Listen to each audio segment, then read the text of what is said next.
the topic I'm going to be presenting on is middle class investing in finance. So let's start off with the question: what is money?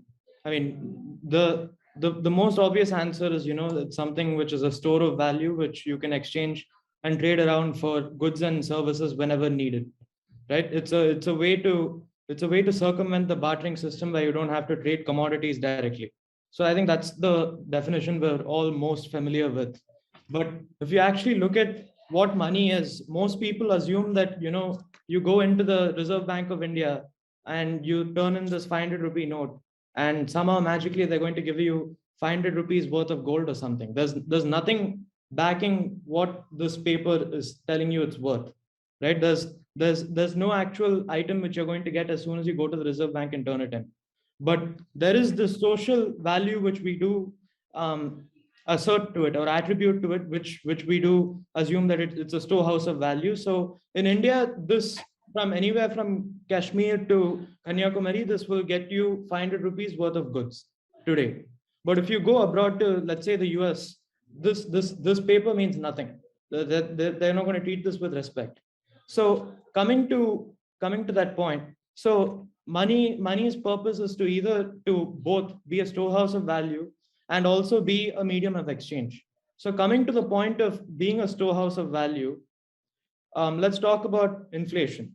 So most of us know what inflation is. Every year on year, our grocery bills go up, and that, so it gets harder and harder to make expenses meet with the inflow of cash from your salary or whatever it is.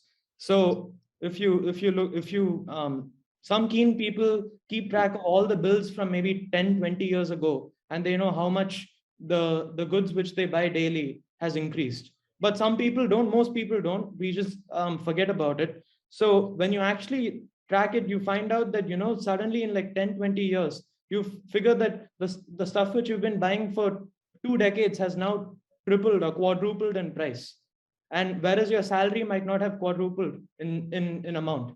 So that's the effect of inflation. So inflation basically erodes value of your money. This paper, inflation tells you that this paper reduces in value every second, every passing second. And a part of this problem is that the RBI can print how much ever it wants without any backing to it. That is, it's just a press of a button, and they're able to print as much as they want. There is no actual guiding commodity, or it's not the gold standard anymore, right? We've moved past that. There's nothing. The currency is not tied to anything.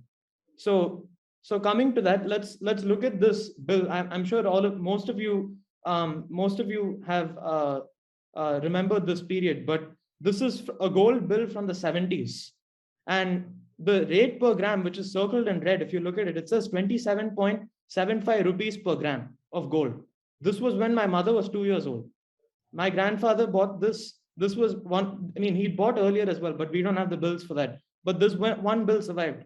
And the rate per gram of gold was 27.25 rupees. And my grandfather had bought 19.75 grams of gold.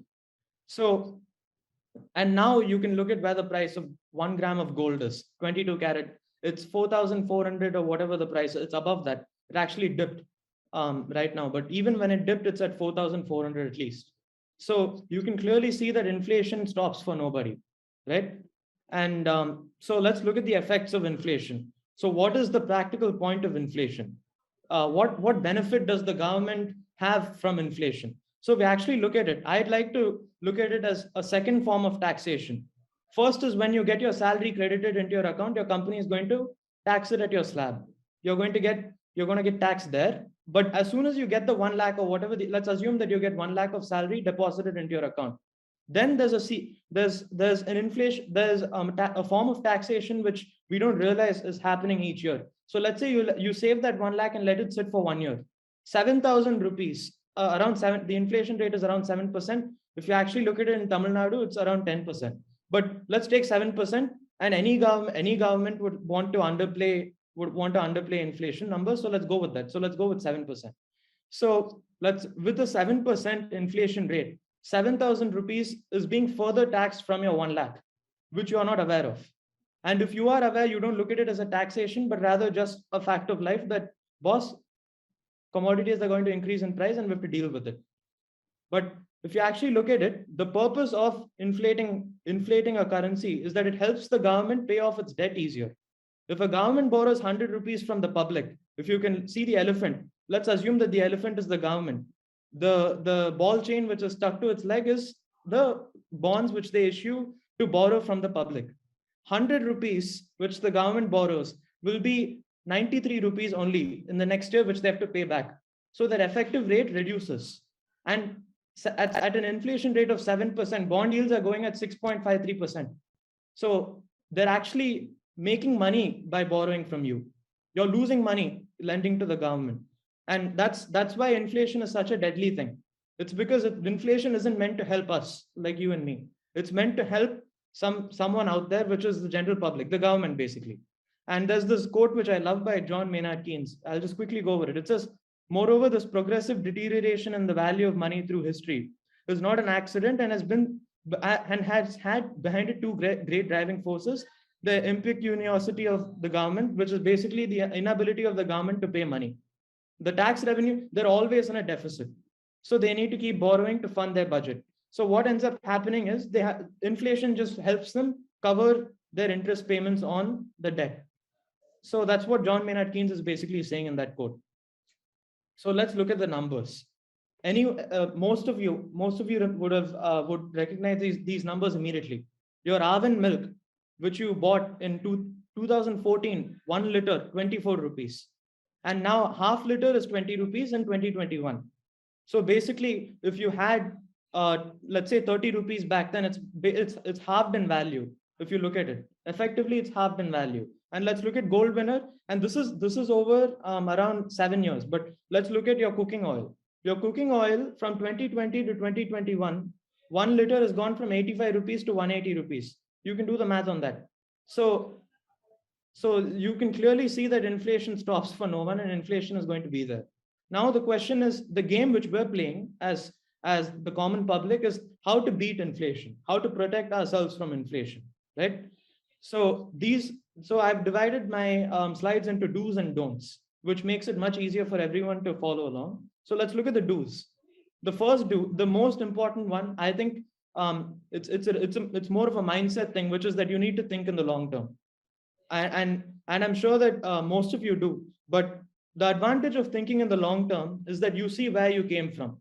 You can see that Arvin was how much it was 24 rupees for a liter in 2014, and now it's here. So thinking in the long term gives you that information that, I need to be able to fight against this fight against this inflation.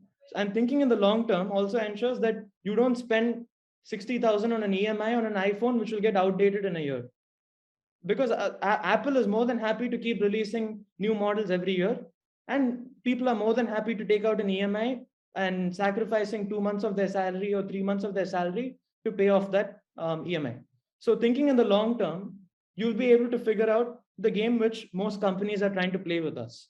And thinking in the long term will also let you plan better. It will also let you plan for, which I'll discuss further in the slides, but it'll also let you plan for investments. It'll let you plan for calamities and things which you might not expect, emergencies, medical emergencies, which you might not expect. Thinking in the long term ensures that you are never caught off guard by something, because you've already accounted for all the possibilities and probabilities, right? So next, let's go to the assets which you can use to fight against inflation. So the first main asset which you can use are bonds. So bonds, I'm not talking about government bonds. Of course, you can do government bonds for tax purposes, but I'm talking about bonds in general versus fixed deposits. So from the image you see with the sumo wrestler on the left and the child on the right, if you compare the interest rates of AAA corporate bonds like the Tatas or the Birlas, or even banks like Karnataka Bank or Karur Vysya Bank, you'd see that the interest rate for bonds somewhere hovers around 10%, 9 to 10%. Sometimes above that, but let's take the conservative estimate of 9 to 10%. Now let's look at the child, the fixed deposits. Even for a senior citizen, your fixed deposit is nowhere above 5%, right? 5% is the max to max which you can get on your fixed deposit. And this 5% is not enough to fight inflation, because as we saw here, inflation and from the official numbers itself, inflation is 7%. So you can only assume what the actual number is and how much you're losing by putting it into fixed deposits.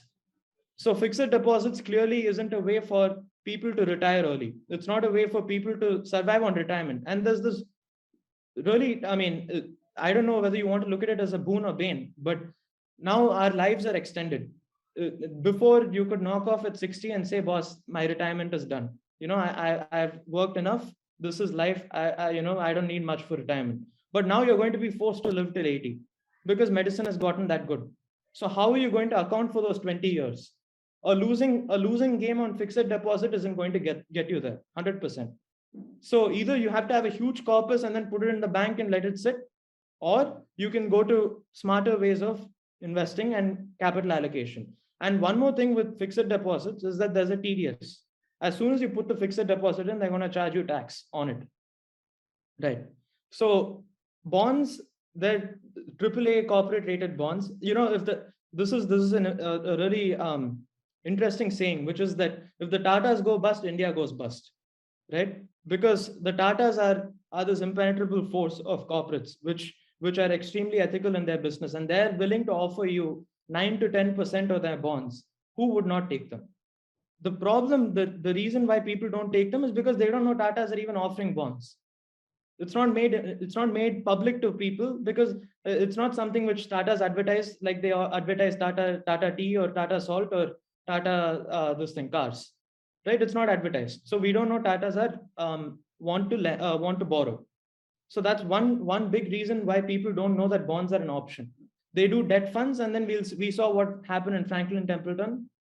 So I don't even want to talk about it. So when it comes to bonds, I think it's best that you figure out a way to get the bond directly instead of putting it in a mutual fund, because honestly, you don't know what's going on behind the doors.